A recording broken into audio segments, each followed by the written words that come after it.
Polisi baru saja melakukan pembongkaran terhadap dua markas ormas di kawasan Pasar Minggu dan Kemang, Jakarta Selatan, di mana pembongkaran yang sudah dilakukan ini mengejutkan polisi karena menemukan dua fakta, Tribuners. Jadi pembongkaran di dua lokasi markas ormas ini melibatkan petugas dari TNI dan juga Satpol PP Jakarta Selatan, kemudian Kanit Resmo Polres Metro Jakarta Selatan AKP Bima Sakti menjelaskan alasan pembongkaran markas itu karena dianggap sudah meresahkan masyarakat sekitar.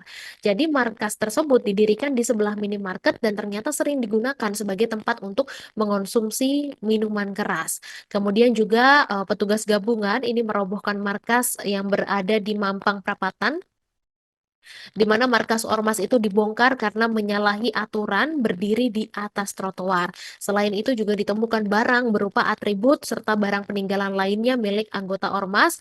Dan saat pembongkaran dilakukan ada dua temuan fakta mengejutkan yang diketahui oleh polisi, Tribuners. Jadi polisi menemukan ada sejumlah dokumen penting ketika membongkar markas ormas. Beberapa di antaranya yaitu proposal permintaan bantuan dan juga buku yang merangkum pemasukan dari ormas tersebut.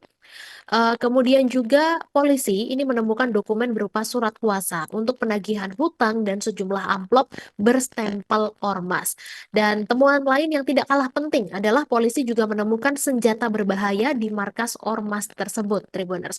Jadi Bima juga menjelaskan kalau sejumlah senjata tajam yang diamankan itu saat ini sudah dibawa ke Polres Metro Jakarta Selatan. Download Tribun X sekarang, menghadirkan lokal menjadi Indonesia.